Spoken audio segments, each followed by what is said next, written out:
नमस्कार, राजस्थान संवाद पर आपका स्वागत है। मैं हूं चेतना शर्मा, मेरे साथ है वरुण भंसाली जी। और आज हम एक ऐसे भविष्य के बारे में चर्चा करने वाले हैं जिसके बारे में चर्चाएं आप लोग आमतौर पर चाय की थड़ियों पर तो बैठकर करते होंगे, लेकिन वीडियो के जरिए आज हम आपके साथ करेंगे कि राजस्थान के जितने भी बड़े मीणा नेता हैं उनमें नरेश मीणा कौन से नंबर पर आते हैं। एक एक करके हम सारे बड़े नेताओं का डिस्कशन यहाँ पर करने वाले हैं और कौन से नंबर पर आते हैं नरेश मीणा, ये जानने के लिए आपको जुड़े रहना है आखिर तक हमारे साथ। तो चलिए शुरू करते हैं आज का इस वीडियो में। सबसे पहले कौन से नेता के साथ आप शुरुआत करना चाहेंगे? ये जो 10 महान हस्तियां यहाँ पर हैं, सबसे पहले सर बताएं आप।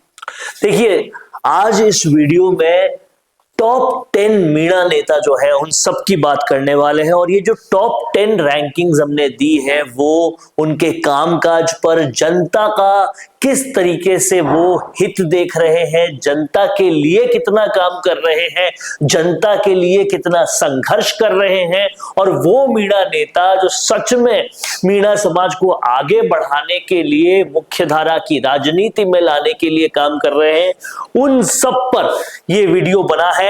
और कहीं ना कहीं उसी हिसाब से इनको ये रैंक दिया गया है। जो स्वार्थ सिद्ध करने के लिए सिर्फ राजनीति कर रहे हैं उन्हें सबसे लोएस्ट रैंक दी गई है, और जो लोगों के लिए, जनता के हित के लिए काम कर रहे हैं उन्हें सबसे टॉप रैंक दी गई है। ये आपको इस वीडियो में पता चलेगा, तो इस वीडियो को पूरा देखते हैं। बहुत सारे मीणा नेता हैं यहाँ पर, हरीश मीणा से लेकर किरोड़ी लाल मीणा से लेकर नमो नारायण मीणा से लेकर नरेश मीणा से लेकर तमाम सारे रामकेश मीणा से लेकर बहुत सारे मीणा नेता हैं। हेमंत मीणा भी है। कौन इसमें नंबर 1 है और कौन नंबर 10 है, इस पर बात करेंगे। आप आखिर तक बने रहिएगा। तो सबसे पहले आप कौन से नेता को चुनने वाले हैं? देखिए, सबसे पहले हम बात करते हैं जो 10वें नंबर पर है उनकी। 10वें नंबर पर मैं मानता हूं सबसे ज्यादा रखना चाहिए हमें नमो नारायण मीणा को। नमो नारायण मीणा कौन? नमो नारायण मीणा ने पब्लिक लाइफ में एंट्री की और काम किया किसके लिए? क्या पब्लिक के लिए क्या काम किया? क्या जनता के लिए काम किया? नहीं, उन्होंने काम किया सिर्फ अपने परिवार के लिए।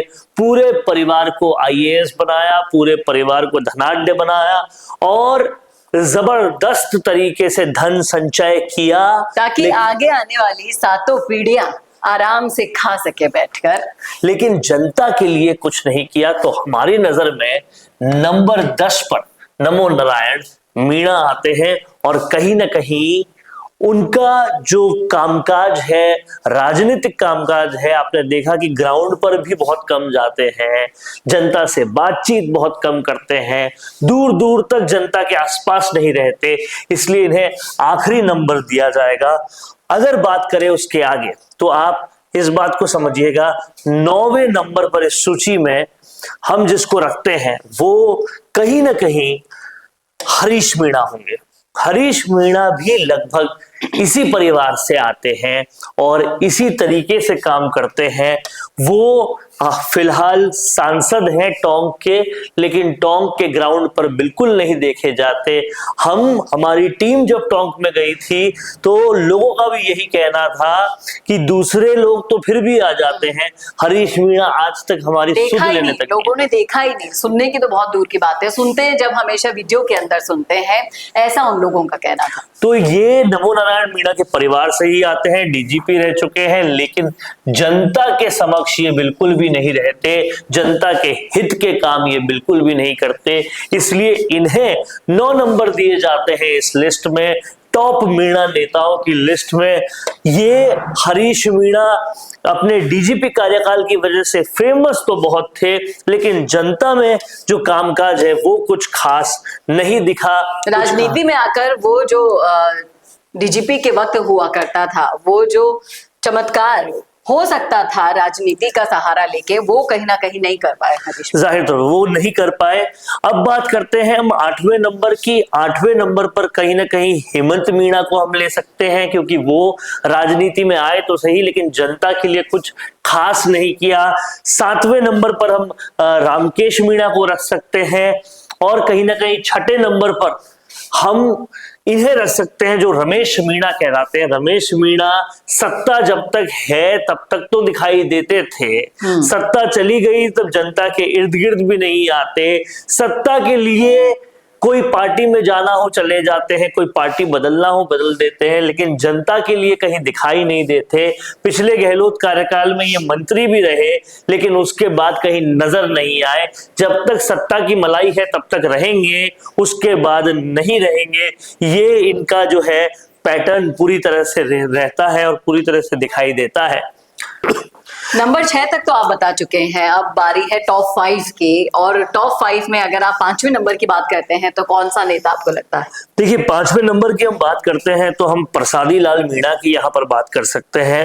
प्रसादी लाल मीणा हालांकि थोड़े से और ऊपर भी आ सकते हैं, क्योंकि इससे पहले लक्ष्मण मीणा और रामकेश मीणा को उस जगह दे सकते हैं, लेकिन प्रसादी लाल जब आते हैं तो आप ये देखिए कि प्रसादी लाल पिछली सरकार में चिकित्सा मंत्री थे, और कहीं ना कहीं प्रसादी लाल मीणा का एक बैलेंस्ड काम था। हालांकि इन्हें गहलोत खेमे से माना जाता है, पूर्व मुख्यमंत्री गहलोत के काफी करीबी रहे हैं, लेकिन एक बैलेंस्ड कामकाज था, न बहुत ज्यादा कंट्रोवर्सीज में रहे, न बहुत ज्यादा विवादों में रहे, अपना काम करते रहे। इसलिए इन्हें जो है हम नंबर 4 पर रख सकते हैं। अगर इससे और ऊपर बात करें तो आते हैं मुरारी लाल मीणा नंबर 3 पर। मुरारी लाल मीणा दौसा में कड़ी टक्कर देते रहे, टक्कर दे रहे हैं सीधा किरोड़ी लाल मीणा को, हालांकि सचिन पायलट के साथ से दे रहे हैं।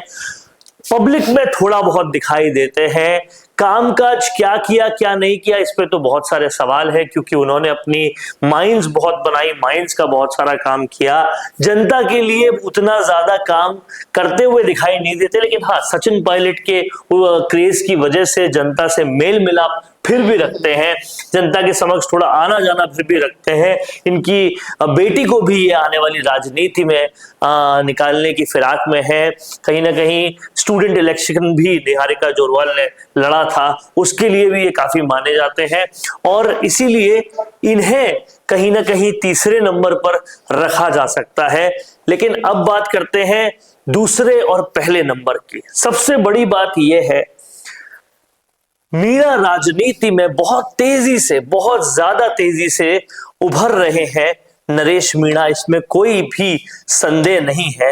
नरेश मीणा जिस तरीके से मीणा राजनीति में उभर रहे हैं, आगे आ रहे हैं, बढ़ रहे हैं, ये तो छोटा किरोड़ी कहा जाता है। छोटा किरोड़ी कहा जाता है। जनता के लिए लड़ाई लड़ रहे हैं, गरीबों के लिए लड़ाई लड़ रहे हैं, इस बात में कहीं पर भी कोई दो राय नहीं है। और नरेश मीणा क्योंकि जहां बुरा होता हुआ देखते हैं वहां पहुंच जाते हैं, झालावाड़ हो या फिर समरावता हो, लड़ाई लगातार लड़ रहे हैं। लेकिन एक छोटी सी कमी जो इनमें है वो ये कि कहीं ना कहीं जो अशांति और जो क्रोध है वो इनकी नेतागिरी को भी ऊपर नहीं उठने देता, और कहीं ना कहीं वो जो एक सोच है कि मीणा नेता है तो उपद्रव ही करेंगे, वो सोच को भी खत्म नहीं करता। तो कहीं ना कहीं इसीलिए नरेश मीणा को दूसरे नंबर पर रखते हैं।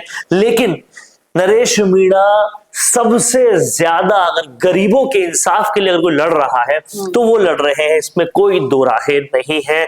लेकिन पहले नंबर पर, मीणा राजनीति में पहले नंबर पर आज भी कहीं ना कहीं बाबा इसलिए आते हैं, और यही वजह से आते हैं क्योंकि किरोड़ी लाल मीणा किसी भी पीड़ित के लिए काम करना हो वो बिल्कुल निस्वार्थ रूप से करते हैं।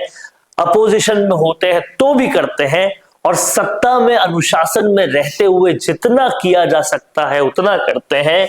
70 से बाहर इनकी आयु है, फिर भी सत्ता में सबसे ज्यादा एक्शनेबल मिनिस्टर के तौर पे काम करते हैं, और इसीलिए मीणा नेताओं की सूची में नंबर 1 पर ही आते हैं।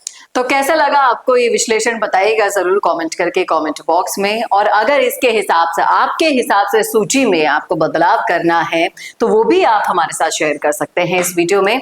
और इस वीडियो को ज्यादा से ज्यादा शेयर करना ना भूलेगा। और ऐसे वीडियोस के लिए देखते रहिए आप अपना राजस्थान संवाद। नमस्कार।